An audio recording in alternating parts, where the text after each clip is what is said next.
ನೀವು ಸೋಲ್ತೀರ ಅವತ್ತು. ಇನ್ನೊಬ್ಬನು ಗೆಲ್ಲಬೇಕು, ಅವನು ಗೆಲುವಿನ ಮೀರಿ ನಾನ್ ನಿಂತ್ಕೋಬೇಕು ಅಂತ ಅನ್ನಿಸ್ಬೇಕು. ಅದು ಆಟಿಟ್ಯೂಡ್.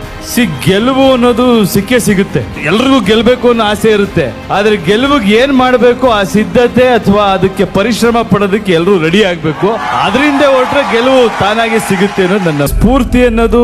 ನಿಜವಾಗ್ಲೂ ಹೇಳ್ತೀನಿ, ಎಲ್ಲೋ ಓದ್ಬಿಟ್ಟು ಈಗ ಎಷ್ಟೇನೋ ಹೇಳಿದ್ರು, ಎಷ್ಟ್ ಮಾತು ಕೇಳಿ ಒಂದ್ ಅರ್ಧ ಗಂಟೆ ಸ್ಫೂರ್ತಿ ಬರ್ಬೋದು, ಒಂದ್ 2 ದಿನ ಸ್ಫೂರ್ತಿ ಬರ್ಬೋದು, ಅಥವಾ ಇನ್ನೆಲ್ಲೋ ಯಾವ್ದೋ ಪುಸ್ತಕ ಓದೋ ಅಥವಾ ಯಾರೋ ಹೇಳಿದ್ದನ್ನ ಫಾಲೋ ಮಾಡಿ ಸ್ವಲ್ಪ ದಿನ ಇರ್ಬೋದು.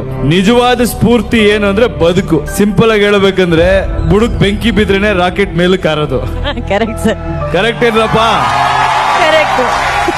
ಯಾವಾಗ ನಮಗ್ ಕಷ್ಟ ಬರುತ್ತೆ, ಬದುಕಲೇಬೇಕಾದ ಸ್ಥಿತಿ ಬರುತ್ತೆ, ಅವಾಗ ನೋಡಿ ಒಂದ್ ಚಿಕ್ಕ ಪ್ರಾಣಿ, ಒಂದ್ ಚಿಕ್ಕ ಹುಳ ಕೂಡ ಹೋರಾಡ್ಬಿಡುತ್ತೆ ಕಚ್ಚಕ್ಕೋಸ್ಕರ. ಸೊ ಹಂಗದು ಲೈಫ್ ಅಲ್ಲಿ ಬದುಕೆ ಸ್ಫೂರ್ತಿ. ಗೌರವ ಕೇಳಿ ಪಡಿಬಾರ್ದು ಅಥವಾ ಅದ್ರ ಹಿಂದೆ